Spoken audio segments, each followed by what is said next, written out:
To me, and this is just my opinion, this statement reads far more like somebody who was pissed off and has been pissed off for years that the guy she liked decided not to date her. And I say this because my experience... Now that Enter's video and the interview with Emily is out, I think we have all the information that we'll ever be able to get. It just sucks there's no definitive answer and that we all have to come to our own conclusions on whether or not the incidents between Saber and Emily actually happened. But that's just indicative of how much of a mess this whole situation is, regardless of what happened. Well, hold your ponies there, random commenter, because you've only heard one side of this particular story, and by the time that we're done today, you're going to learn that the truth is way more insane than you can possibly imagine. Because what I have for you today isn't just the full testimony of Saberspark himself, but also his DMs with his accuser between December 2012 and June 2013. Yes, that's right, we're going to finally have some evidence as to what the relationship between these two actually looked like. And as you can probably tell from my tone, it doesn't really match the narrative Emily is trying to present. But the thing that makes my head spin is I'm like, this is such a destructive and serious thing to allege. And yeah, it happened a long time ago, but what if there is still evidence that you lied? Which, by the way, there is. I was able to get the text messages, and I will continue to push forward. I still feel like there's still some stones I need to turn over through the most professional means possible with data retrieval. Though I've spent hundreds so far doing this, hundreds and hundreds. But as it stands, I've at least found enough to say that Emily's lying and that what she has said is definitively untrue. So welcome to part 2, ladies and gentlemen. Now, we've got a lot to get through and I don't want to make this one 2 hours, so let's get into it. The accusation that I sexually assaulted someone is completely false. And that triggered me and upset me. Being anonymous is more than just not saying your name. It's actually a lot more difficult than you might think. Something better could come out of this if you can talk to us. So let's start with an insanely quick TLDR of what's happened since my video came out. If you would like a more full breakdown, I would recommend just going and having a watch of that, but the cliff notes are that I Love Kim Possible a Lot released a video largely focusing on DA games, but also including rape allegations against Saberspark. This didn't go down very well, and has led to the exposure of a years-long conspiracy. The people involved in this bizarre web of intrigue have taken a range of tactics to avoid culpability. From pretending they're not involved and basically knew nothing about it, all the way to smugly tweeting as though they've done nothing wrong. Oh, and Brony Fandom was released from hospital and is now doing everything he can to try and rebuild his shattered reputation. But perhaps, far more importantly, Emu Emmy did an interview with Mr. Enter, and he would release this along with his video on June the 2nd. Now don't worry, we will actually come back to this interview because it contains some pretty fascinating information, but for those who've been looking for my take on Enter's video, I think it's broadly speaking fine and what I expected. In many ways, Enter had the far harder job than me, and seems to have worked well with what he had. From here on out, I'm going to work largely on the basis that most of you are going to know what's happened and the parties involved. However, I do think it is worth providing a refresher on Saberspark's accuser, as well as the allegations themselves. On May 1st, 2025, anonymous allegations would drop against Saberspark that he had committed sexual assault. It would then be revealed that the accuser was Emu Emmy, a fairly sized creator largely focused around the Sonic fandom, though with a long history involving the Brony fandom. This caused some issue because Emily's history is somewhat complicated, and contains multiple other controversies involving sex scandals. The ones most of you will be aware of will be her relationship with former Sonic voice actor Ryan Drummond, as well as Emily's appearance on Dr. Phil in an episode about her wanting to be a teenage mother. There are a couple of issues with finding out that it is Emily making these accusations. Firstly, this chick has about as much credibility as a homeless man wearing a sign saying the end is nigh, with many of her former issues being outlined in Lance's video The Queen Falls. Though secondly, and most importantly, Emily's testimony reads like it's written about a completely different person. If you know anything about Emu Emmy, the statement itself reads like fantasy. Now, because of these text messages, I can say she has omitted key details as to the nature of their relationship. They were far closer than she is claiming in her statements and in her correspondence to other people looking into this story. The reason this is so important is because the accusations against Saberspark are dependent on what their relationship looked like. Emily claims that they had limited interactions ending after November of 2012. In that time, they would have 2 sexual encounters, once in a hotel room and once in a bathroom. Both would take place at conventions, the first at Canterlot Gardens in September and the second at Equestria LA in November. The key to both of these allegations is that Emily claims they essentially came as a surprise to her, with Saberspark essentially forcing her into them. For that reason, she was distancing herself from him and by the end of November wanted nothing to do with him. Which causes a little bit of an issue when we find a further 6 months of very pleasant correspondence between the two. Though I am pleased to tell you at least one element of all of this has remained consistent for over the last decade, and that would be Emily's anger at rejection. Which brings us to Saberspark, because obviously, since his response came out, he has not been idle. Now, he did speak to us after his response, but that was all off the record, so I tried very hard to balance that in part 1. Because, as you may have gathered, Saber and Emmy did have some kind of a relationship.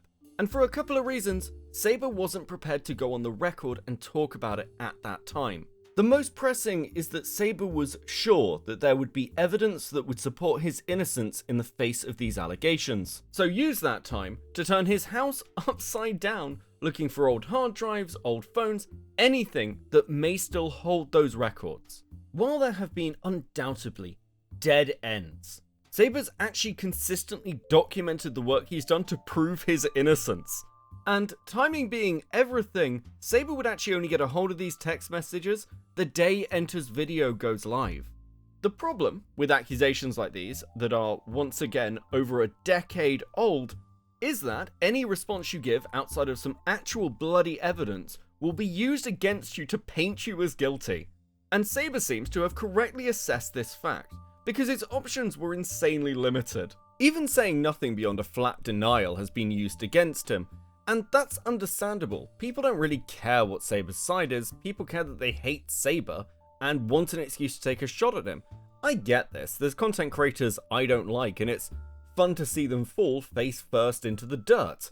But realistically speaking, without any evidence, his testimony would still be treated as a he said, she said. In situations like that, the question comes down to the credibility of the accuser, which is why Emily was asked over the course of a 3-hour interview to address her former controversies. However, if you even have to have a call that is multiple hours long with an accuser to try and establish their credibility, I'd argue that's not a particularly good sign. And one thing I want to make crystal clear to all of you is that Emily has lied multiple times both privately and publicly in an attempt to obfuscate what her relationship with Saberspark looked like. That's not just my opinion, by the way, because once I'd had time to review these DMs, I reached out to Mr. Enter, thinking it only fair that he be given a fuller picture. And as you may imagine, he was fucking pissed. Enter, thanks for chatting with me. This is just a very simple one, because we've kind of discussed these DMs, but considering the fact that when going through this kind of conversation with Emily, she just outright lied to you about the fact that she pulled away, Saber didn't contact her, and this sort of, like, their communication ended by sort of late November. Knowing what you know now, I guess what are your thoughts and opinions, considering they had another 6 months of correspondence? I am very angry at Emily, that's for start. Like, it really is indescribable what I feel. Like, anger, annoyance, disgust, because, like, we were some of the people who were talking to her, like, some of the only people who were talking with her, and she still lied to us. I mean, I think, yeah, I've seen these DMs between you all, and it seems like you were pretty thorough with asking questions. I don't know, it seems crazy that she was so determined to try and spin a narrative to you guys, and still couldn't just be honest. Because what I find kind of crazy as well is, she could have just said, yeah, I continued talking to Saber for 6 months. Yeah, absolutely. You know? She could have done any number of things, but, like, the contradictions are, like, right there now that we have Saber's information. Maybe she assumed that he'd never be able to find it, which is a stupid assumption. But like, I don't get the logic. Like, I'm baffled on every level. Yeah, I do think that she was sort of hedging her bets. And I think because Saber's, it's been a long time. I think Saber says this actually when talking to me. It's like 12 years ago, but it's a hell of a gamble that Saber would have no data at all. And I think that was the bet. And seems like the bet didn't work. Considering the shit Brony Fandom has tried to pull with Enter, I imagine this felt like the icing on the cake. But don't worry, I'm not about to let Bonk run away from this. So later in this video, we're going to go over his DMs with Enter and the insane shit he was saying to him. Before all of the fun to come, let's get to why the majority of you are here. The best way I can kind of break this all down for you is firstly to give you Saberspark's testimony, and then we can move on to why these text messages give credibility to his version of events. Now, one quick disclaimer. Regular viewers will be aware that I like to show full interview sections. There's a couple of reasons for this, but it's mostly so you guys get to see the full conversation rather than me linking to some hours-long video that, let's be honest, barely anyone's going to watch. But given that this conversation was largely a very detailed testimony, it is insanely long. So, I'm going to break this up a little bit versus Emily's original statements, and I've also made a couple of edits just to maintain the flow of the conversation. Let's start with how you met Emily. We connected just from being in the Brony fandom. 2012 was the year where the fandom really took off. I mean, technically 2010, 2011, but 2012 was when the conventions really showed up in force, where the fandom just took off. There was something just so electrifying about the fandom after BronyCon 2012, which I was able to go to. And I actually went to 4 conventions in 2012. I went to BronyCon, Everfree Northwest, Carolot Gardens, and Equestria LA. And I remember being told by the con chair for Carolot Gardens, who was like, hey, we want to fly you out to Ohio to come to our convention. I'm like, that sounds great. And the rest of the summer, I was looking forward to it. I get to go see my friends again. Everfree Radio, which is Everfree Network at the end of its run. They were going to be there, meeting a bunch of the show staff, hanging out with people, having fun, doing panels, just networking, having a great time. And I was doing Brony videos at the time, like top 10s. I was building a name for myself on YouTube. I think I had around like 20 or 25,000 subscribers.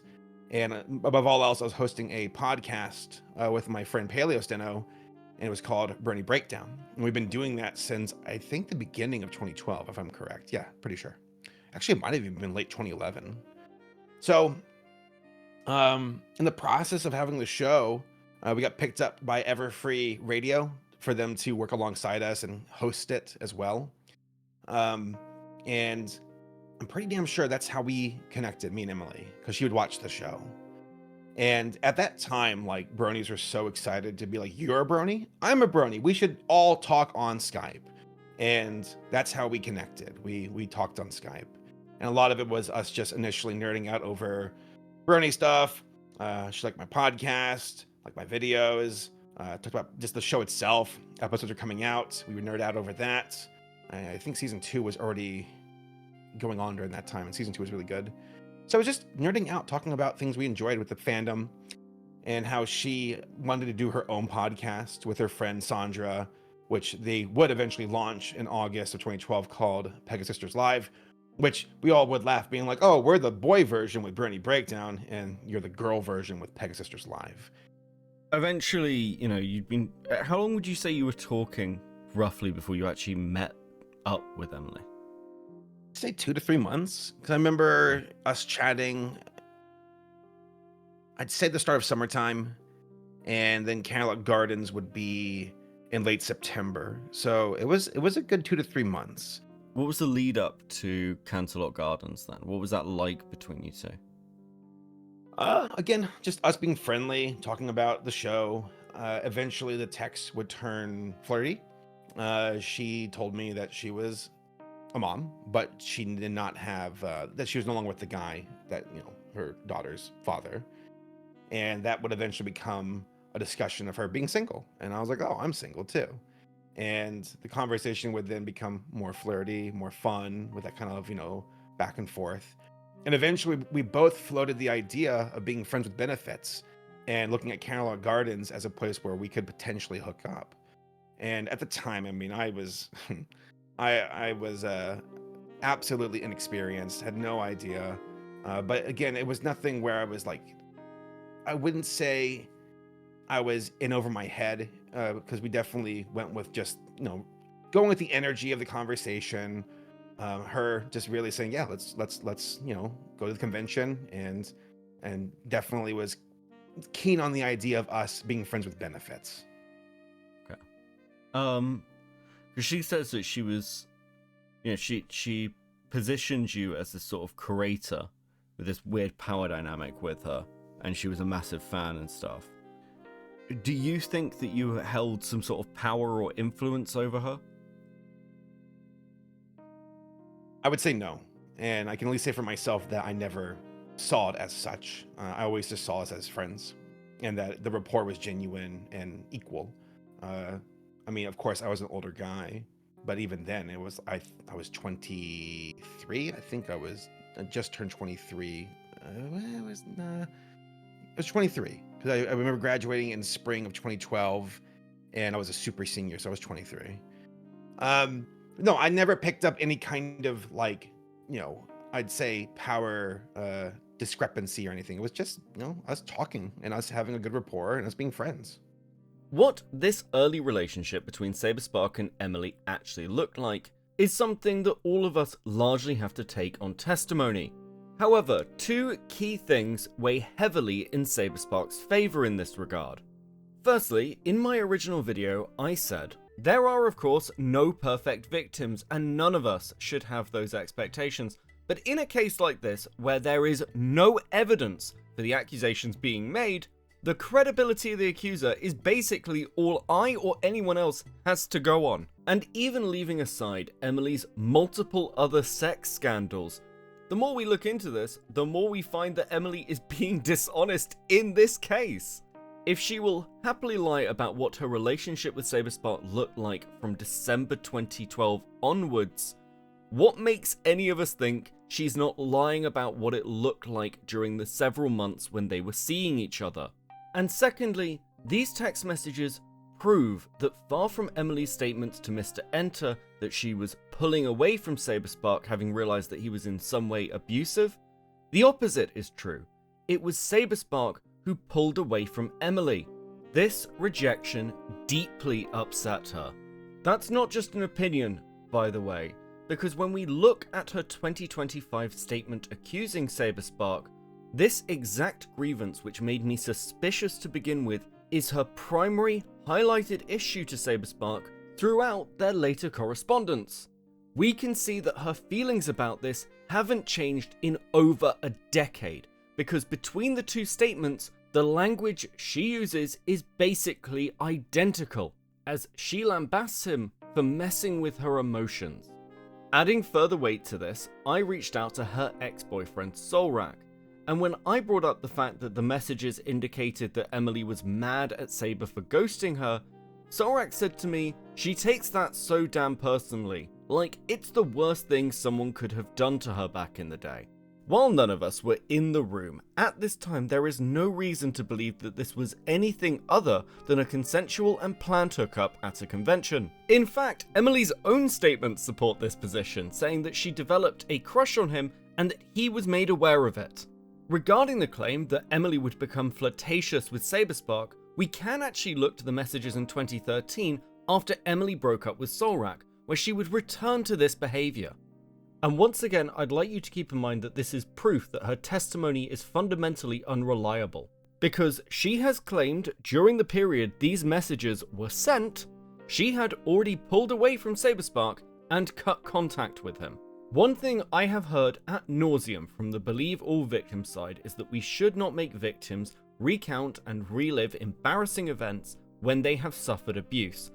And I'll be honest with you, I don't necessarily disagree with that position, so it feels deeply fucked up that these people have forced Saber to have to do just that, to defend himself?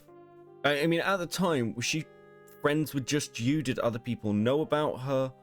What does that wider group dynamic look like? So the main group I would roll with at conventions being the Everfree network people, Everfree Radio at the time, and Paleo. At the convention, I shared a room with Paleo Steno, again, my co-host for Burning Breakdown, our friend Hirasashi, a burning musician by the name of So Great and Powerful. We had a lot of people shoved in our room. Bajati, the con chair of Everfree Northwest, and then Rob Bob, who is a friend of ours to this day. And So how many people are we talking here? in that room? Yeah. Oh, in the room, because we had a king size bed, and we were all shoved in the same room where Bajati and Rob Bob asked if they can crash on the floor in the fold out couch. We said sure. But it was, oh no, there was Silent too. He was a burning musician. So it was me, Paleo, So Great and Powerful, Hirasashi, Silent, Bajati, and 7 people. And would they be able to sort of testify to that, I guess, if that's the word for it? Like, if they were asked, they were like, yeah, the room was full of people.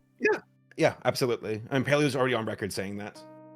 So let's talk about your interactions at Canterlot Garden. Walk me through your version of events. Yes. So, again, inexperienced. And I did not tell my roommates that me and Emily had plans to hook up at our hotel room. And it was during the convention when most folks were on the con floor where Emily and I both, holding hands, took off to my room, and we sat down.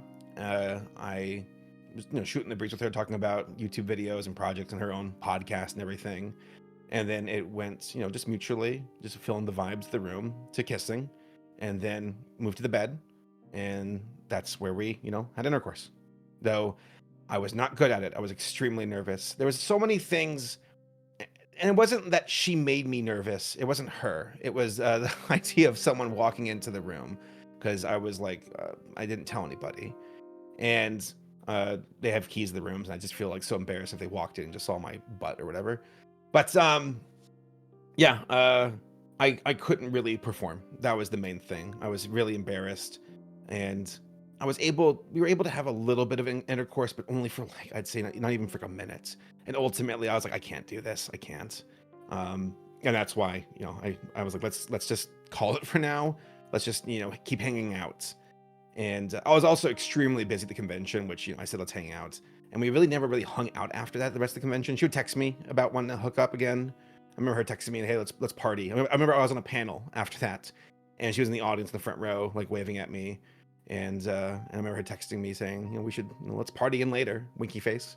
But we never did, because again, the room was shared by multiple people, and then also just never had the time. I was in so many interviews that I was hosting for Everfree Radio and for myself. I mean, is there anything else about, I guess, Canterlot Garden? Because I mean, the way this seems to be described from her side is she froze up, she locked up, she started disassociating, then phoned her friend straight afterwards. I mean, obviously these seem like, different interactions. I've got, we've got no way to know who that friend was.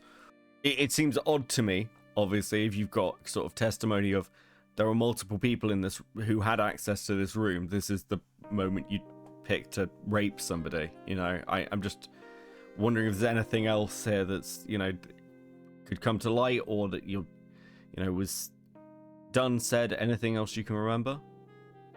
No, I mean, her recollection of events are incorrect. We're both having fun. Enough for her to text me afterwards about wanting to hook up later at the convention.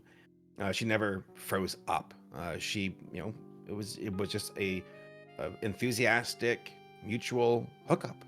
One that I couldn't perform. I couldn't. Just enough to have, basically the definition of intercourse.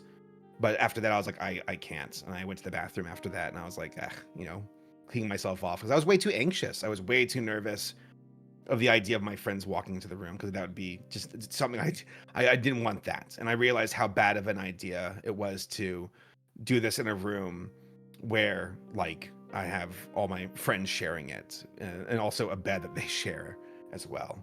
I mean, So she seems to have a very specific memory of you saying friends afterwards. I did say that because again, the running joke that we had leading up to that was friends with benefits. So we'd say friends. So that is something I said afterwards. My entire thing when I'm feeling insecure and embarrassed is self-deprecating humor, and I'm like, well, wasn't that good?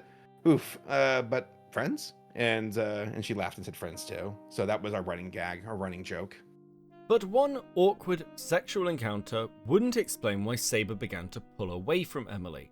The truth of that is a little more complicated.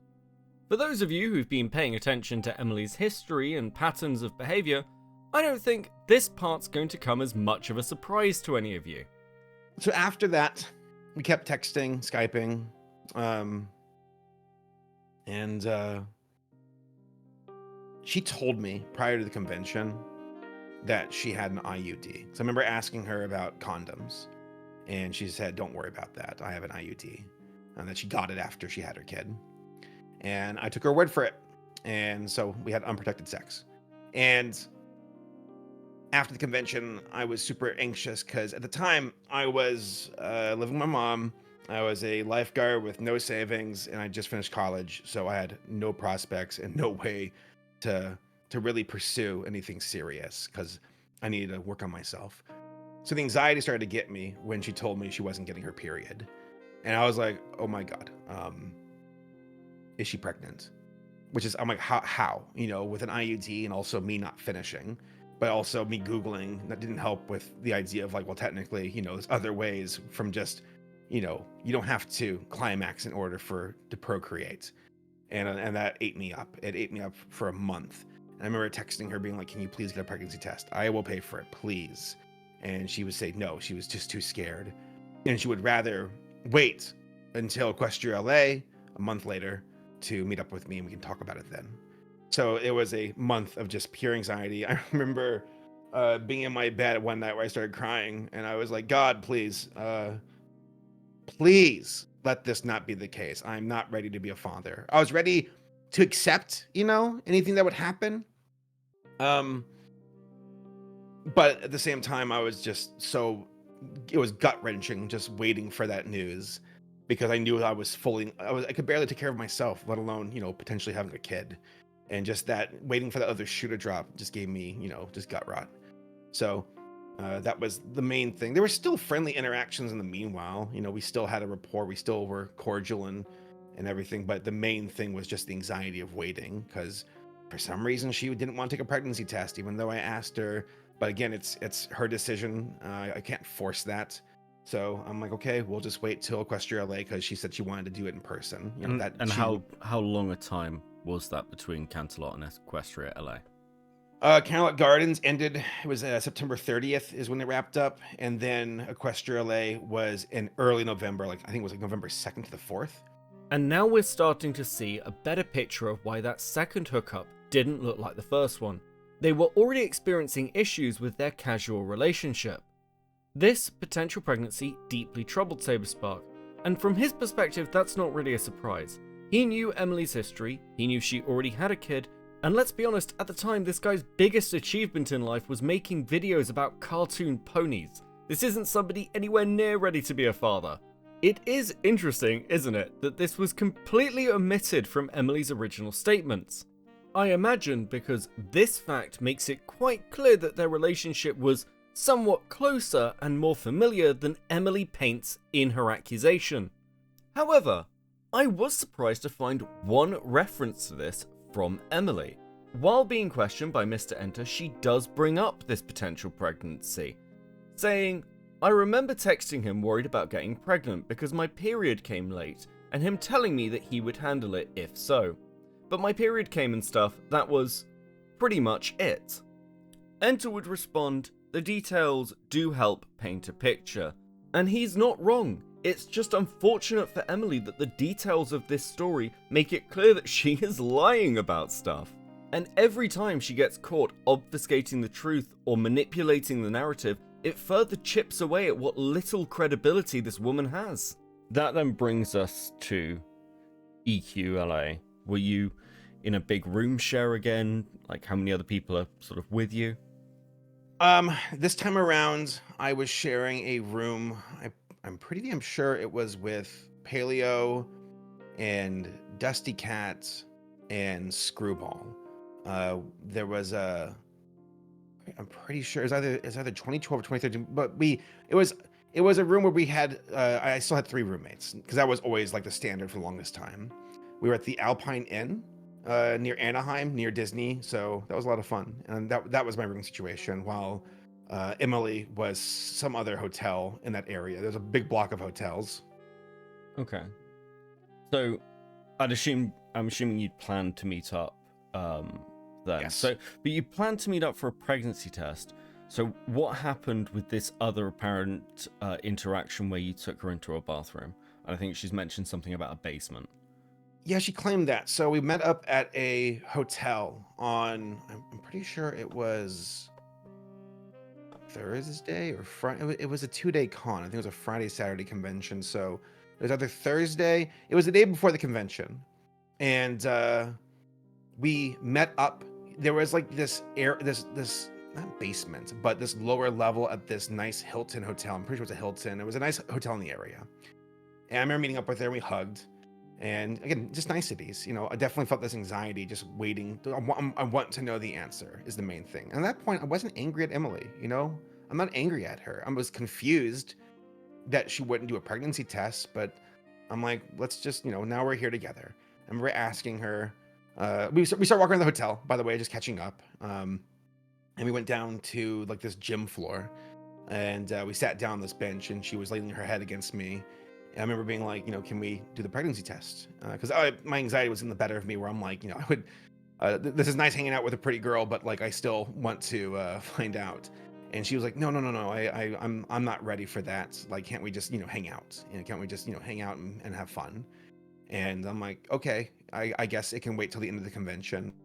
And yeah, you know, her resting her head against me turned flirty, you know, and just her and I start kissing.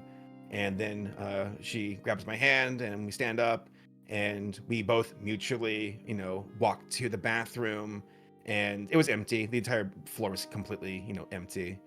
There was like some people in the gym nearby. It was a big gym, but yeah, we went into the bathroom and she, you know, did that for me because she wanted to take the edge off for me. Cause she's, you know, I know you're nervous, and we did that.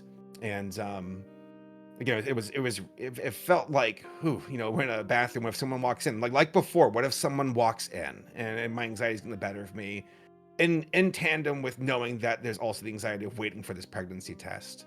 I was able to perform a bit better this time around, but yeah, it was again a mutual hookup. That was always the energy, always through consent, always through just, you know, us talking, vibing, picking up, you know, just like body language as far as her kissing me, touching me, and me reciprocating. So that was that. And again, I see it as we were still friends with benefits, you know, even though we're waiting for this. I wanted an answer for this question, but we're still friends with benefits. So I believe her claim was, you know, you pushed her into an elevator and were quite aggressive with her and hurt her. So none of that really occurred, or because I never was aggressive, and I never hurt her. I don't recall the elevator. I don't know why we would go up to go back down. I do know the bathroom was at the bottom floor, but no, I was never aggressive or pushing her or shoving her. So I believe, again, this is her claim. We met in a public space, but no one was around, and we talked for a while. He kept bringing up prospects of a starting relationship, but how it felt wrong. He grabbed my hand, saying how it felt so right. I need to push my head away, saying, but so wrong. Is there any sort of reference there that you can think of as to why she'd say something like that? I don't recall. I don't remember us even talking about being in a relationship. But there was the talk about, like, okay, what happens if she is pregnant, which is like I would stay by her side, you know, because I'm not gonna, you know, that's potentially my kid, so I wasn't going to like abandon her. But as far as like, it feels wrong, it feels right, it feels wrong, it feels no. I was seeing this with eyes wide open of how deathly serious this is if she's pregnant, which you know, surprise, surprise, she was not. So I mean, like, her original claim is going to a more public space around others and went to an elevator to go to the lobby of the PonyCon Hotel. So was this that? So this isn't the PonyCon Hotel, and it's the day before the con anyway, is what you're telling me? Yeah, because the convention was held at the hotel. Okay. People were present. She felt embarrassed, and guided me towards the stairs to go back down to where we were, just into a men's restroom, where he pulled his pants down and guided my hands and head towards performing oral sex on him. So, I mean, so your account of this is actually, she was more kind of trying to guide you in that way? Am I wouldn't getting that say, right? I wouldn't, it was mutual. I'm not saying that, I'm not saying like, oh, it was just her. I was innocent and she grabbed me and shoved me into the, no, it was again, us sitting on this bench nearby, her laying her head on me, her and I start kissing. And then we both mutually, went to the bathroom where we did some more kissing, which led to other things. Okay. Are there any other sexual interactions between you two? That's it. One part of these interactions which has always struck me as quite odd is that Emily is incredibly vague or outright dismissive of any further interactions between the two of them, presenting herself as instantly disgusted and just wanting to escape the clutches of Saberspark. We can find another example of this in her DMs with Mr. Enter, as he begins pressing her on what their interactions looked like for the rest of the convention. Emily denies any further direct interactions, which is interesting, because EQLA was not some random event. It also contained the screening of the Brony documentary involving John Delancey, which feels like something Emily would remember, especially because there is another interaction between the two of them, with witnesses. So, after that happened, after the bathroom, what happens then? So, that was another busy convention. That was the one where they were showing the premiere of the Brony documentary from John Delancey and Michael Brokoff, which was a big deal at the time. It was a big old crowd-funded thing. It was a work in progress screening, and also the convention was busy, just running around to different panels. Also doing more interviews and being involved with the Everfree radio guys. I'd see her at the convention, and she would text me wanting to hang out, but again, just I was too busy. I was booked the entire time through, and the only time I can really recall seeing her was when we left. It was in downtown Disney, is where this movie was being screened. The cut of the Brony documentary. I remember going there with AC Race Best and with Paleo and a handful of other folks. I remember Hot Diggity Demon was also in the audience. It was a really interesting evening watching the cut for the documentary because it wasn't that good. I digress. When we walked out of the theater screening, we were all very, being very critical, very opinionated. And I remember looking to the side, and I saw Emily like leaning against the wall with her friend Sandra. And it's almost like Emily was waiting for me to come out, because then she saw me, and then she looked forward and she started to pass out. I don't know if she was pretending or not, but she started to pass out and being like, oh my gosh, Sandra's like, oh my gosh, she needs help. I'm a lifeguard, so I know some first aid, and I walked up over to her along with Palin and Jeffrey, AC Race Best, and we're just saying, let's get you some water. You okay? And Sandra's like, I need you all to stay here with her. She can't be alone. And ultimately, I can't recall. I think we actually called one of the Disney people came over to actually help out because they were like, hey, we actually have like first aid people. But ultimately, we didn't stay around for too long because someone else intervened to help out Emily and Sandra. And then we, were on our way. I remember texting her and be like, let me know if you're okay. But we had to get going because we had another, arrangement we had to take off to. But I do remember her like, wait, it's almost like she looked fine, is my recollection, when I walked out of the door. And then when she saw me, she started like acting like she had a heat stroke or something. And again, I don't want to say acting, I don't know, but it was, I remember her looking and then seeing me and then falling to the ground. Like, not falling to the ground, but leaning against the wall and sliding down until her bottom hit the ground. Okay. And her friend Sandra being very panicked, and us being there for her for, we were there for, a good handful of minutes, just getting her water and dabbing her head and stuff, making sure she's fine. And she was fine, but then it was more of a, you all need to stay here with her. And that's when I'm like, is this a trick to, pity us into this? I don't know. To this day, I still don't know what happened. It was odd, but yeah, the more I think about it, Disney had people on Main Street who were like, we can help out. And we disengaged after that. And now, hopefully, you have a full picture of what these events look like from Saber's perspective. What we're going to be going on to next is the aftermath, because Emily has not been honest about what their friendship looked like in any way. And these text messages paint a pretty clear picture of both that ongoing relationship and her actual issues with Saberspark. And most importantly of all, I think they give us answers as to why these accusations against him started in the first place. But before that, I do want to tie up just a couple of loose ends in Saber's story, just so we've sort of cleared the board. I suppose to finish the story of the pregnancy scare, how did that kind of work itself out?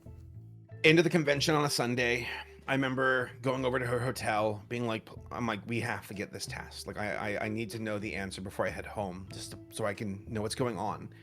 And I walked over to a Target across the street. I got the pregnancy test, came back, and I'm like, please, can you take this? And she goes, okay, because it was time's up. And she said, okay, I'll do it. And she took it, and it was negative. And I remember afterwards, I was like almost dumbstruck with relief.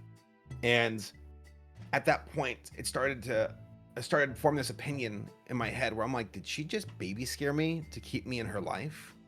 And that was the emotion surging through my head along with relief. And I remember her being like, can we please, keep talking? Can we still be friends? I don't want this to be the end of us. Are you angry at me? And I'm like, no, we're good. We're good.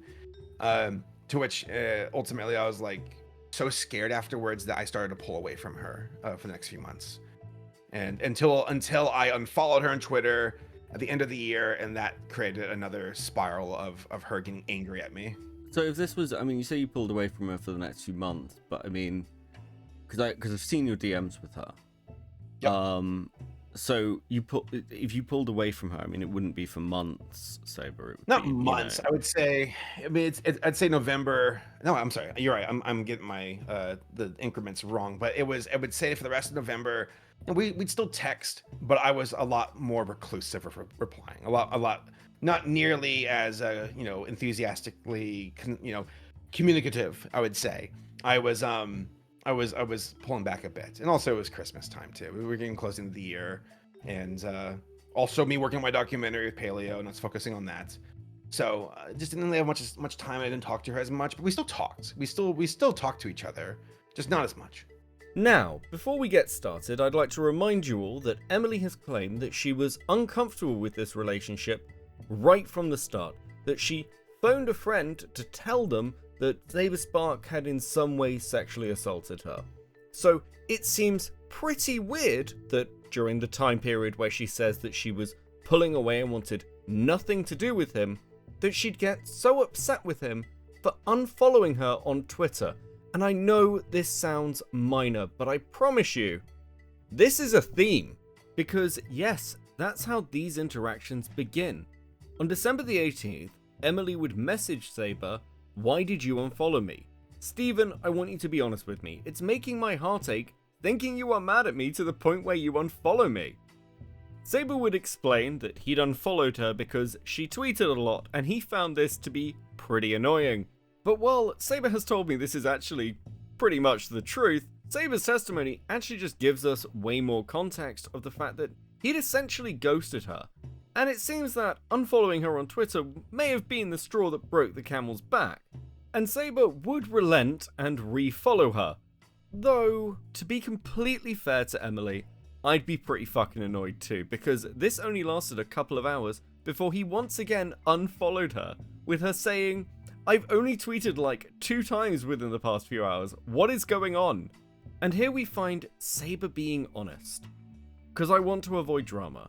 I feel like you are latching onto me and I need space. Sorry Em, I need this for the time being until the doc is done." It is kind of fucking wild to me to look through these messages and find exactly the same grievances that made me suspicious of her 2025 statement reiterated by Emily in both 2012 and 2013. On Saber's side, he seems well aware of what the issues are because he apologizes in December and then again in February. And Emily accepts this apology, fully bringing Saberspark back into her life and working to repair the relationship. Again, this shoots some holes in her narrative. Quite significant holes, I'd argue. But it seems like I was pretty bang on the money back on like May the 2nd when I started looking into it. It's also probably worth a quick bit of context as to why Saberspark would apologize to Emily in February in the first place. Because this wasn't just Saberspark randomly trying to hook up with a girl who he'd had a previous relationship with. It's actually because Saberspark was trying to keep the peace at conventions, which were getting a little bit awkward. Let's move forward to February. Because the first time I saw these, obviously I saw them only with days and at times. I didn't see them with dates. And I was surprised to see that, I mean, you message her out the blue, "Hey Em, I won't take too much of your time. I just wanted to say sorry. Sorry for how I treated you. Sorry for going silent for months and not chatting with you. It is my fault. I got scared and ran away and I left you behind. I was a bad friend, so I just want to apologize. I'm not expecting you to be kind of talk to me again at this con or ever, and that is fair." And, you know, it continues on, much to this degree. I mean, why message her out the blue? We were at a convention in Vegas called Las Pegasus. She was there, I was there, and there's even vlog footage that backs that up. And at the time, I believe she was starting to date Solrak, and I would see them together at the convention, at the concert floor at the vendor hall, and I could feel the tension, the awkwardness between me and Emily, where I would see her, and she would shoot daggers at me, just glare at me, and then walk away, and grab, Solrak in his arm and bring him with her. And the main thing to me was how awkward it felt, because we still shared the same group of friends as far as like convention friends go. Final Draft, AC Race Best, Solrak, Paleo, a lot of people. And the last thing I wanted was there to be any awkward tension with all of us hanging out. I'm a bit of a peacemaker. I don't like, just don't like tension. I don't like that feeling. So I thought, it wasn't right of me to ghost her and don't follow her and to just drop her like that so unceremoniously. I owe her an apology for not being a good friend. Yeah, we didn't work out as friends with benefits or anything else, but that doesn't mean we still can't be friends. And that's why I reached out to her, especially for the sake of just having, a peace, having coming to an accord for all the friends, because we all hang out at these conventions. And that's why I reached out and apologized, was for ghosting her, and then she forgave me. Having forgiven Saberspark on the condition that there's no more messing around because she's now dating Solrak, once again highlighting her core issue, by February the 25th of 2013, they were once again, continuing our theme, following each other on Twitter. It is worth noting here that they were also communicating at this time over Skype, with text messages appearing to be a secondary mode of communication. But the next major piece of evidence of how highly Emily thought of Saberspark would come to us on April the 23rd of that year, when Emily asks, "Can I have some advice?" Now, I don't know about you, but if it were me, and I believe somebody had sexually assaulted me, I probably wouldn't be coming to that person for relationship advice. But unbelievably, Emily comes to Saberspark for advice on her breakup with Solrak. I'm not kidding here. Emily had broken up with Solrak because Solrak's father disapproved of his 18-year-old son getting together with a single mother who was quite clearly looking for a father for her daughter. And this is a really interesting through line when you consider what had just happened to Saberspark regarding the pregnancy scare. This is somebody who, is currently accusing you of being their rapist. And also, but even without that, they're your ex-friend with benefits who you're pulling away from. Why are they coming to you about relationship stuff? You got me. I was a little bit surprised because to me, maybe it's because we had a fling I guess, or friends with benefits, and maybe that, in a way, allowed her to confide in me. I didn't feel super close. I was a little bit surprised, but I gave her advice, which was the advice I was giving myself in relation to her, which was you can't take care of someone until you can take care of yourself. Now, we'll come back to this because Emily's breakup with Solrak is incredibly key to this entire story. Depressingly for Solrak. But I want to just highlight the fact that these two were clearly pretty good friends at this point, right? In fact, through the middle of May, they'd be discussing the conventions they were planning to go to, and interestingly enough, Emily actually brings up EQLA, which, as you'll remember, is one of the cons she claims Saber assaulted her at. She doesn't describe it that way though, saying that EQLA was one of her favourites. Now, as the conversation moves on, we actually see that Saber's pretty comfortable in asking questions about their friends with benefit thing that they had, and Emily doesn't seem to have any issues.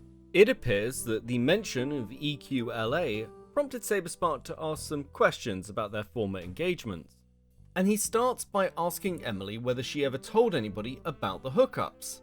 Emily responds that while she never told anyone they had sex, referring to it as their secret, she did tell Sondra and Solrak that Saberspark sort of messed with her feelings. Once again, whether it is 5 months after they stopped seeing each other or 13 years later, she's still talking about this with the same language. Next, Saberspark would ask her, so was I good in bed or no? And interestingly, here Emily says, I thought I already told you, yes. Now look, at this point, we've all heard the story and we all know that that's not true. But what's important about this comment is the fact that Emily is alluding to previously having discussed it with Saberspark. And that shoots another quite significant hole in her narrative. Emily paints a picture of distance to Saberspark. That their engagements came as a surprise to her and were not discussed afterwards. But if she is here saying, I've already told you this, then that would obviously indicate wider conversations about their friends with benefits relationship. In a myriad of ways, this comment and the conversation both before and after it validates Saberspark's testimony. Because despite Emily's claim that she was disgusted by the whole thing and had already gone off Saber, this conversation is far from one-sided. If, as Emily claims, she was disgusted and traumatized by her engagements with Saberspark, she certainly doesn't show it here.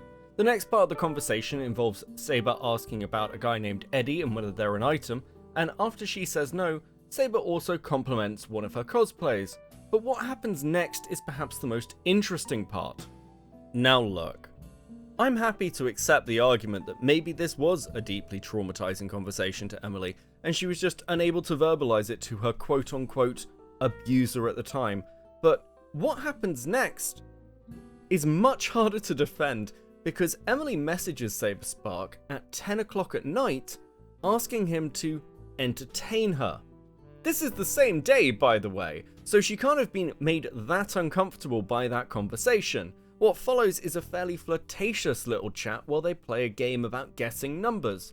The message after this is on the 17th, where she messages him at 3:30 in the morning saying, Saber, I can't sleep. Even if you don't want to call these conversations flirtatious, this is somebody that Emily claims that at the time she recognized as her rapist. It makes no sense for her to be messaging him like this.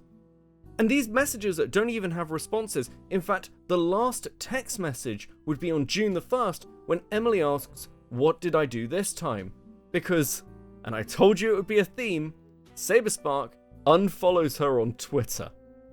At this point, this video is basically complete. I'm just in the final stages of editing a few things and tidying stuff up. But, wouldn't you know it, last night I ended up on a 2-hour call with Emily. This was largely off the record, except for a statement which we're going to go over in a second. That being said, I have gone backwards and forwards asking myself whether that conversation significantly moves any of my positions or analysis, and not really. Part of the problem is that, intentionally or otherwise, knowingly or not, Emily can be quite manipulative, making it very difficult for me to trust her based purely on testimony. However, I do think that the upcoming section talking about Emily's wider interactions with people when discussing, say, traumatic events needs a bit of reworking, even if the overall findings and my overall position remains consistent. This statement is a more clarified version of a general part of the conversation we had on our call with each other, and in reference to the existence of these text messages and their contents, Emily states, "People-pleasing is a strong, unhealthy habit I had engaged in for years, and there were no exceptions to this, even when it came to engaging with people who have hurt me or put me in non-consensual situations. While I felt, and still feel, within my right to feel uncomfortable with Saber's conduct in person, I did not wish to make my discomfort known to him, and only at a later point expressed my feelings towards having my emotions toyed with, as that is a much easier discussion to have over being open to him about my lack of consent in both sexual occurrences. Telling people that is not easy, which is why I pretended that everything was fine. As I stated in my testimony, I said what I could to maintain this mindset, that everything was fine, because I didn't want conflict at the time, because of my people-pleasing tendencies and fear of conflict with him. Even in other sexual assault encounters with others unrelated to Saber, and the other party acknowledging I didn't consent and how it was wrong, I would still claim I was fine and that the other party did nothing wrong because of how hard it was for me to confront the reality of being assaulted and having to tell that person directly. I reached out to him after being unfollowed because of my anxiety tendencies and worried that I did something wrong, despite the fact that I felt he had wronged me. I still pulled away from him emotionally as time went on, and would later try to avoid him altogether in person out of fear of another sexual encounter I would have to pretend was okay. Despite him unfollowing me, he would still interact with me at conventions briefly and respectfully. This still caused me anxiety. At no point were these sexual encounters planned or agreed upon. I just acted like it was okay after the occurrence already happened. Both occasions happened extremely abruptly and were very intense. I am still working through the process of healing and overall processing the trauma I have endured with sexual assault abuse, overall as I have experienced it since childhood. I haven't really been equipped to deal with these things, and honestly, I don't think anyone knows how to handle them entirely. I especially have a difficult relationship with this and am beginning the process of working through these things along with unlearning habits I learned as a child, like fawning in order to survive. My recollection of the two sexual occurrences still stand as it's hard to forget them, especially the occurrence in the elevator. Now that we have this statement, the question I have to ask is, does it really address the text messages? And I should be clear that I didn't show Emily the text messages, though we did discuss them at length, including their contents. If I'm being completely honest with myself and with you, I don't really think so. Emily saying that she is a people pleaser is one thing, and to be clear, having spoken to her, I do think there is probably some truth to that statement, but we have to consider this against the fact that she was going to Saberspark for relationship advice, and if Emily is claiming that any and all interactions with Saberspark were causing her anxiety, including the ones where he was respectful, I have to question why she was messaging him at 3:30 in the morning. There is also a clear inconsistency here with the fact that Emily is still stating she was pulling away from Saber, but again, it's Saber clearly in the messages pulling away from her, so I don't understand why she'd try and rekindle or reinvigorate that relationship if her intention is distance. This statement may also create another unexpected issue when trusting Emily's testimony. Her statement that she did not wish to make her discomfort known to Saberspark may, on some level, indicate that if she was uncomfortable at the time, he would have no way to know this. Especially considering the fact that if this statement is to be believed, then regardless of what occurred between them, Emily would have positively affirmed him afterwards. It also brings up the question of when that affirmation or people-pleasing kicked in, because Saberspark's testimony is that both of these were consensual and mutual hookups. If Emily is the sort of person who will put herself in positions where she is uncomfortable just to make another person happy, this leaves open the very real possibility that Saber was seeking consent in these interactions, which Emily may have reacted to positively despite her own personal feelings. This is, of course, me theory crafting. Once again, I wasn't in the room and can never be sure either way. But I am, at this point, just trying to be charitable, because if Saber is innocent, these allegations having their origin point rooted, not in malice, but rather in Emily's inability to effectively communicate her feelings to the people she's engaging with, is certainly a much kinder picture to paint of her and her actions. Though I do want to make one thing clear before we move on from this section, because it is relevant to what's coming up next. You'll notice the use of the word malice, and I'll remind you again that this section is being recorded when the rest of the video is already basically complete, because while Emily's original feelings in these interactions can only really be known to her, the evidence does heavily indicate that she has weaponized these allegations against Saberspark over time, and this statement from Emily does not account for those actions. Now we've perused these text messages and heard Emily's statement, we can get back to looking into the origins of these accusations, because that is a key question. When and why Emily began making the accusation is key to understanding, well, other mitigating factors which draw into question the validity of the claim. The first time I can verify that these allegations were made to anybody would have been at some point in early 2013, and I know what you're thinking. Beckett, if these allegations were being made so early, does that not lend some credence to the claim? And unfortunately, no, not really. Emily's relationship with Solrak is not straightforward. Now, I have heard multiple versions of how these allegations were first told to him, but because at least one of those versions is not on the record, I can't even begin to discuss it with you. What I will say though is, if that version is the truth, in my opinion, I don't think it changes things very much. That said, the body of evidence indicates that Solrak would be told sometime around April or May 2013 in an attempt to salvage the relationship. Solrak has gone on the record to say that while he was attempting to break up with Emily, she did not take this particularly well, at one point threatening to kill herself if he attempted to leave her. For this reason, if the allegations were told to him at this time, it is completely reasonable to read that action as a play for sympathy. Additionally, due to Emily's history, it's just not that much of a stretch to read these accusations being utilized in that way. Originally, this section heavily involved digging into Emily's history and patterns of behavior to help paint that wider picture. However, for a couple of reasons, largely because of the conversation I had with Emily, I have decided to just omit that analysis. So rather, I will leave the topic of Solrak being informed on this single note. If Emily did tell him at this time, regardless of the context, the timeline here is damning, because it would mean that Emily was telling Solrak that Saberspark was abusive at the same time as actively engaging with Saberspark, and from the messages, seemingly flirting with him. Finally though, there have been claims made that Saberspark would be confronted by Solrak at a convention in 2015 on this topic.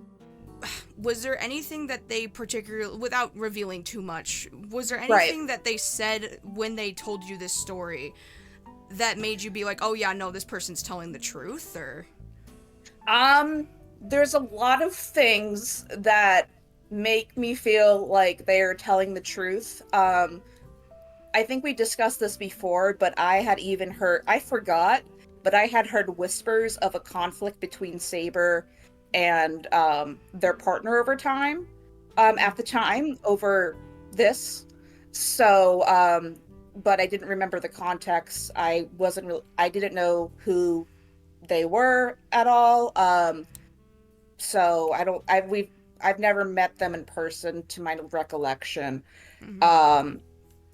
But so when they came and they told the story, I was like, oh yeah, I vaguely remember hearing something like this. But this doesn't actually appear to be true. Both Solrak and Saberspark deny this ever occurred, and let's be honest, I don't really trust KP as a reliable source. And speaking of reliable sources, you may remember that somebody by the name of Jessa came out to defend the allegations back in May. Jessa goes on to state that the details have not changed in 12 years. This is, of course, an absurd statement to make. I don't know about you, but I can't accurately remember what happened to me over a decade ago, let alone random stories I was told. Perhaps so, I'm being unfair to Jessa, and she is some kind of incredibly unique godchild with perfect recollection of events.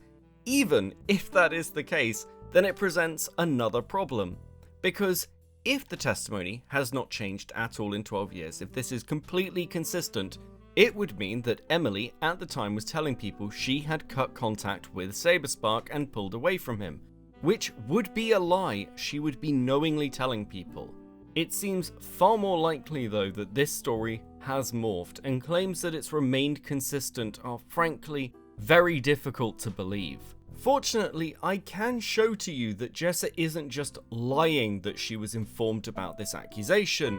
Sadly, the wider context provided by that evidence changes this from something that could be potentially vindicating for Emily to something that's pretty damning, all things considered. So let me walk you through this, because when I pieced this together, I honestly lost my fucking mind. This all took place at Cutie Mark Con in Ohio, which ran from the 31st of May to the 2nd of June, and Emily would talk about this with Lazy Bedhead over DMs.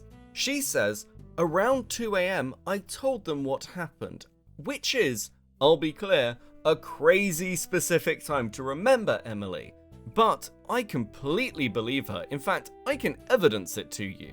Because if we go back to the final message Emily sent to Saberspark after he unfollowed her on Twitter, the timestamp is 1:45 AM, which indicates that the actual series of events that took place were: Emily notices in the early hours of the morning that Saberspark has unfollowed her on Twitter. In response to this, she DMs him demanding some form of explanation. When she doesn't receive a message back, she then turns to the room and, in some kind of potential blind rage at this rejection, announces to everyone that Saberspark is a rapist.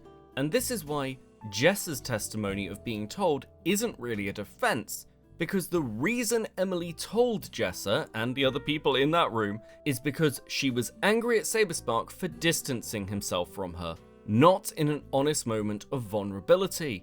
If we needed further evidence that Emily will utilize these accusations in moments of petty resentment, this is it. Aside from everything else, that feeling of scorn is so ingrained in her apparently that she can remember the exact hour over a decade later.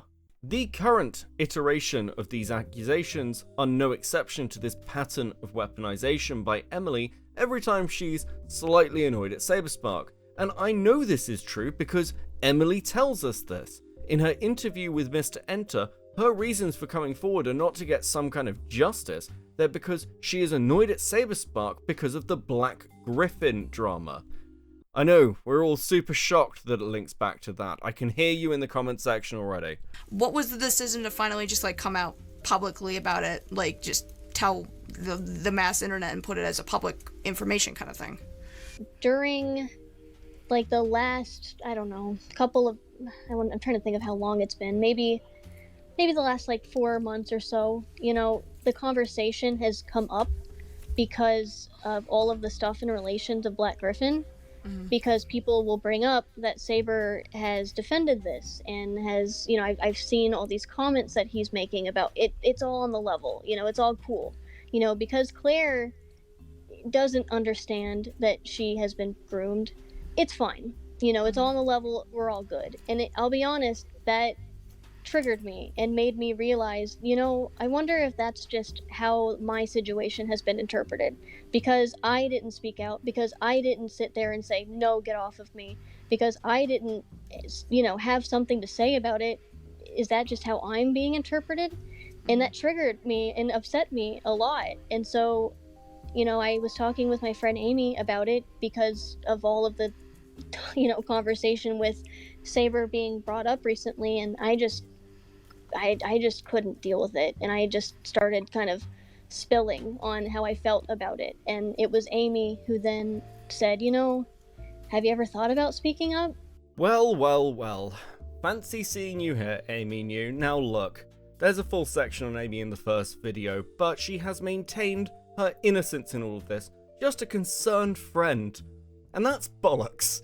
We know this both from Emily's own testimony and from the fact that she is deeply involved with this little cabal going after Black Griffin. If you need more evidence of this, here's a screenshot of their group chat, which includes all of them together having a little plot about KP. Amy is the person who pushed Emily to go to Bonk, and that only serves her interests. Actually, as a little additional thing, just because I thought it was interesting, Emily is actually the one who told Sophie to lock Brony Fandote's accounts when he was threatening to throw himself off a bridge. This doesn't really matter at this point, I just thought it was funny. Irregardless, this interview scuppers another potential defense of Emily's credibility. The fact that, not just in this instance, but in multiple other instances, Emily appears to be making these accusations with some other primary motivating factor as the reason. And this latest utilization of these accusations against Saberspark may actually be the most damning, because not only is she clearly involved with this group going after Black Griffin, we have no way to know when this association began. Certainly she's been friends with Amy for a significant period of time, but if her claims that this all began months ago are to be believed, it brings up the uncomfortable but very real possibility that her statement has been influenced by this group before release. And we know that Emily can be manipulated into making modifications to the statement for whatever needs to fit at the time, because she did just that when KP asked her to make changes. But before we move on from this section on Emily and the text messages, I want to leave on a slightly happier note. You see, I noticed something in this interview and I have good news for Emily.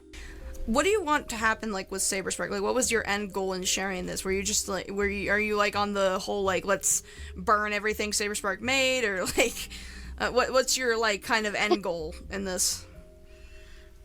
In all honesty, when it came to speaking out, there wasn't really a whole lot of one, apart from just me proving that I could actually speak up about something. Because, like I mentioned, I have a history of dealing with assault, and I have not been good about speaking up about it. And for me, more than anything, it was just kind of a personal thing of saying, no, I'm not okay with this.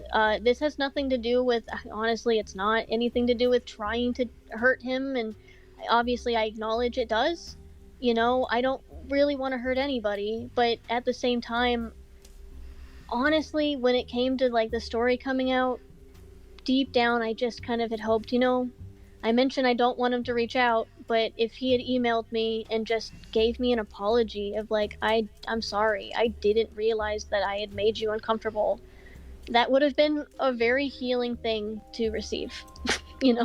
Leaving aside for a second her request that her alleged rapist email her an apology for making her feel uncomfortable, which sounds, let's be fair, completely fucking mental, I have good news. Emily did get her apologies back in 2012 and 2013 for what appears to be her genuine grievance of being ghosted by Saberspark. Now hopefully we can draw a line under the whole of this and hear no more about it. Now, as promised, let's have a look at some of the more interesting things that have been happening over the last couple of weeks.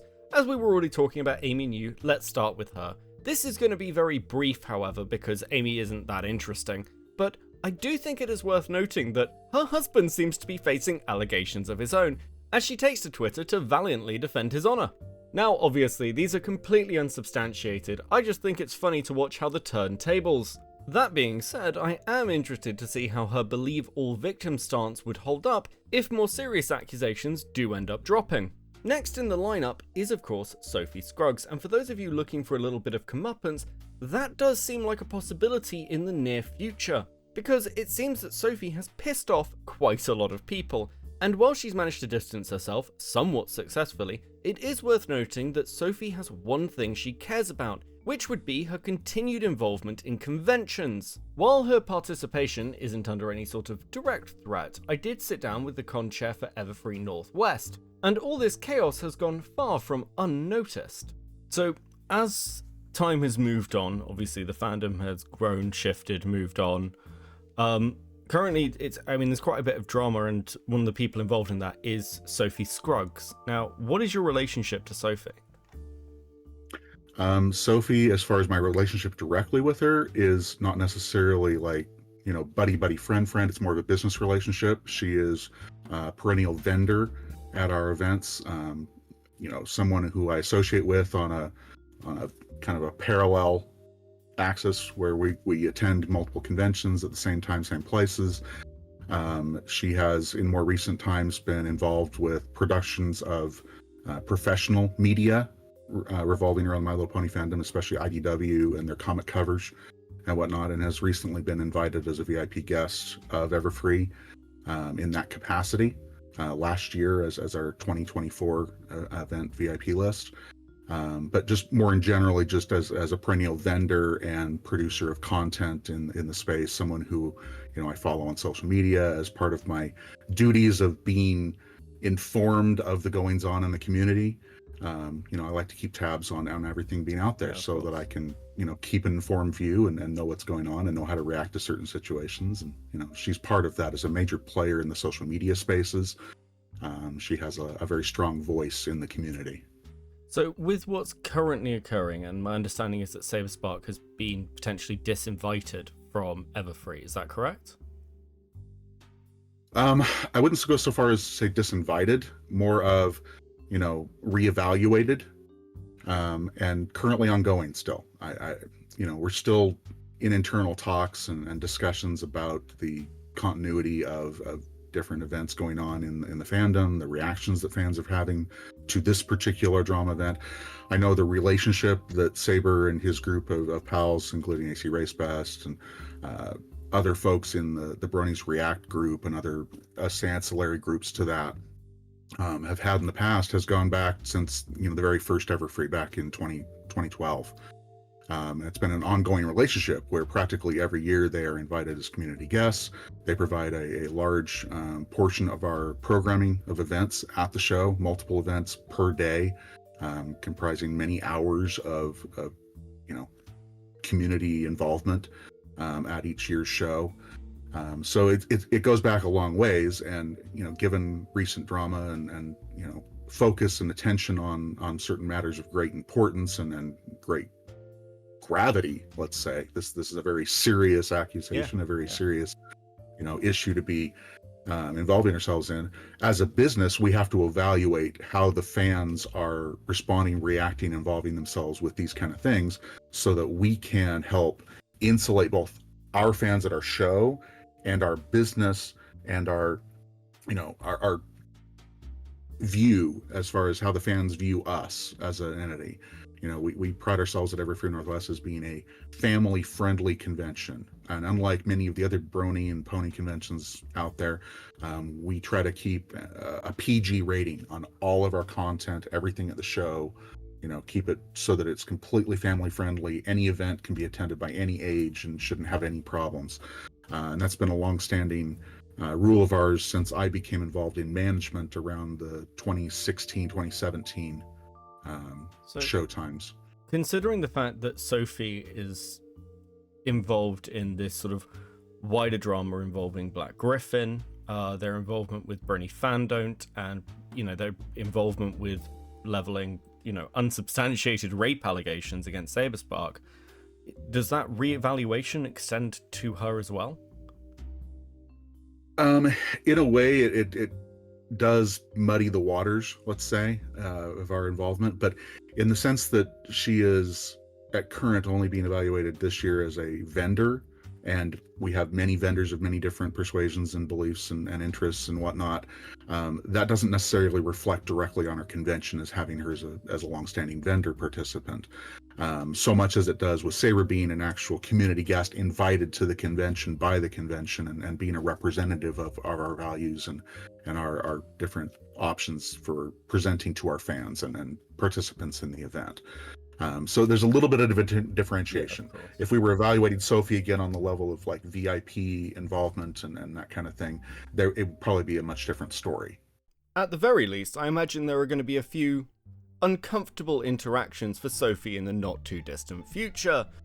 But I guess this brings us finally to Brony Fandom. Now, I'm not going to talk about all the insanity over on Twitter. If you want to see that, go and follow me over there. I've been a little unhinged lately. Rather, what I'd like to focus in on are the interactions between Brony Fandom and Mr. Enter. Cause, not to put too fine a point on it, Fandom is a very unhappy little freak right now. This is for a couple of reasons, though I will admit his primary grievance is causing me some trouble when trying to explain it. My original recording of this section ran to just over 9 minutes, and by the end made me sound like an egomaniac, as despite Fandom's protestation that he doesn't care what I think, well, these DMs tell a very different story. So we're going to break this down based on whichever voice seems to be screaming at Fandom from inside his own head at that moment. To begin, and as a little bit of background, these interactions start when Mr. Enter reaches out to Bonk for more information regarding the allegations.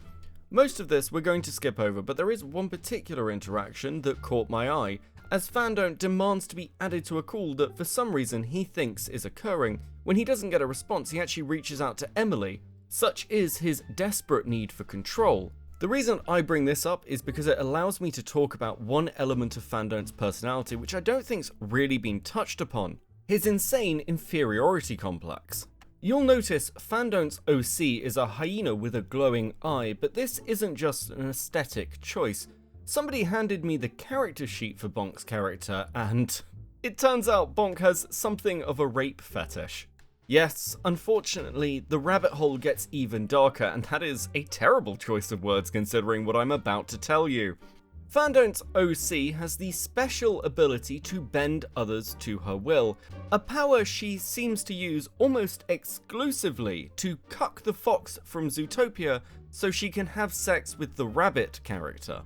I would of course love to tell you that the only reason I'm bringing this up at all is to display to you that despite the serious allegations Bonk keeps levelling against people, he clearly can't have that much of an issue with any of these things, considering the types of porn he commissions and how much of it there is. But if I'm being truthful, it's just because I like mocking him. That little bit of mental scarring out of the way, let's get to the meat and potatoes. Fandom's core issue with Mr. Enter is, if you hadn't guessed it already, me. And actually, if you hadn't guessed it already, I wouldn't be surprised because that's kind of insane. Fandom seems to blame Mr. Enter for the success of my previous video, as well as giving me an audience. Perhaps though, this does go some way to explaining why Fandom's 300-page document on Black Griffin is as full of nonsense as it is, as even a cursory glance at my channel would have shown him that the Saberspark video didn't do that much better than most of my other content. Had he dug even deeper, of course, he would have found that all of this was Chud Logic's fault. Wait, he's actually involved? Oh my god, Beckett, I was joking, but you are actually involved. Jesus Christ, dude. For this reason, Fandom is convinced that if Mr. Enter would just put out a retraction for ever mentioning my name and apologise profusely while denouncing me, everything can go back to the way it was. You have to remember, of course, that Fandom is always, at any moment, just one tweet away from destroying the careers of everybody he hates. To Fandom, the idea of Mr. Enter not denouncing me must seem absurd. After all, in his opinion, my video is illegal. And I'm going to be honest with you, this one also confused the living fuck out of me. But what I've managed to piece together from Fandom's incoherent ranting is that the recording Claire provided me was made without consent of the parties involved. How Fandom would know this is a mystery, unless he is in contact with a therapist or the far more likely option, Claire's father Ian. These DMs also help me to answer a key question I've had for weeks now, which is why Fandom keeps claiming that Claire was forced to pet snails by Sophie Scruggs, a story he correctly identifies as completely ridiculous. One may wonder whether he actually ever watched my video or the interview with Claire, because she never said anything close to this, except I guess for the continued inclusion of a snail. And the answer is of course he didn't. All the information he has about it or me has been fed to him by third parties who frankly also don't know what the hell they're talking about. This little hate mob is terrified of anything approaching facts or truth. It's why this mess started in the first place. I have taken time to fully reflect on this entire situation, and it has been emotional and a very major challenge. It has really shined a spotlight on not only my understanding on how everything has happened since my first testimony being released, but also especially regarding how I have carried self-destructive habits with me into adulthood that I have clung onto since being a child. Not being able to remember these moments of me betraying myself through acting like I was not only fine, but even enjoyed taking part in these occurrences and reliving them again when brought to my attention felt extremely heavy on me, as I sat with myself asking why I needed to do this for years. It isn't easy being 8 and feeling like the responsibility of your entire life changing is on you if you spoke up and told an adult what was happening, or being 12 worrying that if you said something to the teacher as a classmate assaults you, that maybe you would be the one to get in trouble because you didn't understand. I didn't want to confront that reality by telling him and instead just played along because for the longest time I remained in spaces with people where I was not wanted. I regret not expressing it and regret putting myself in a space where I shouldn't have stayed. While I still am firm on consent not being given in these two situations, I don't want Saber to continue taking heat for what happened because I really do not think he realized this. I do still believe he should have been careful and more mindful about his approach when interacting with me and communicating clearly with me to make sure I wanted these sexual encounters before initiating them. It would have been much easier to avoid them altogether, but just as he could have done that, I could have been more upfront by either telling him or stop interacting entirely. I feel really good about having a proper path carved out for me when it comes to the work I have to do to finally heal from not only this situation, but other sexual traumas I've endured. Healing is something we need to take control of ourselves because no one else is going to do the work. While the people-pleasing was something I developed in a time of need, I can't carry that with me anymore as an adult because it is no longer serving me. So, it would seem that my conversation with Emily a few days ago has caused her to reflect upon these events quite seriously. And she has moved some of the stuff we discussed onto the record in a couple of prepared statements. The first one I've just played for you, but she has also opened up about her memory issues. When I confronted her on the existence of these text messages, she seemed to be genuinely surprised. Not just that I had them, but the fact that these conversations had happened at all. She had apparently no memory of this 6 months of correspondence. Equally surprising to her was the story regarding the premiere of the Brony documentary. Even on reflection, she seems to not be able to place Saberspark at that event. Earlier in this video, I have said that Emily has lied, or at the very least obfuscated, her wider relationship with Saberspark. And while, to an extent, I stand by that comment, and I'm not removing it, obviously, this does provide a counter-narrative, which I think is important to highlight. If Emily really has no memory of these wider events, that would paint a far more charitable picture of their omission. But this is, of course, a double-edged sword. If Emily can't remember these wider events, then trusting her to accurately recollect the exact nature of her relationship with Saberspark while they were entangled becomes even more challenging. I'd hope you'd agree though, those that want to interpret the issues with Emily's testimony in that light can't really be blamed considering the alternative of malice is far more distasteful.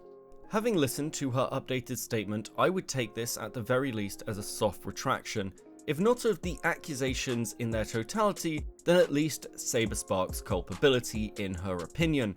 This, more or less, and funnily enough, seems to line up with my earlier theory crafting on her testimony regarding her people-pleasing qualities. After having had a few hours to, I guess, reflect upon these further comments from Emily, I'm still not totally sure where I land. As I said about Lance's video, many of the things said about this chick are far more the product of rumour than reality, and having talked to her, I certainly believe her to be deeply troubled. But, if nothing else, hopefully, these further comments from Emily will provide Saberspark with the vindication the evidence suggests he deserves. If you've enjoyed this content, please hit all the usual buttons down below. It does help the channel out and I do appreciate it. Thank you to all our current subscribers and our members, particularly those at molding levels. Midgermatic, Kai Rise, The Yule, Rocky B, British Runner, Nim the Gudra, Advocate, Shell, Based Hoz, Seavance, Letters of Sky, Corvus Cabal, Rotting Brain, Dr. Zeus Hypno, Stationary Name, Hey It's Lissy, and Star Sprinter.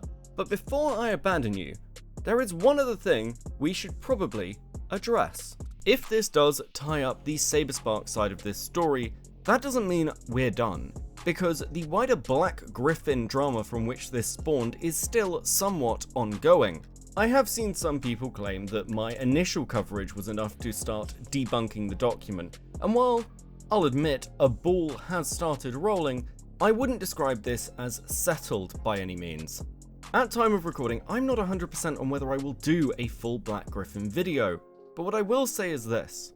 That particular story and the wider players involved are fascinating to me.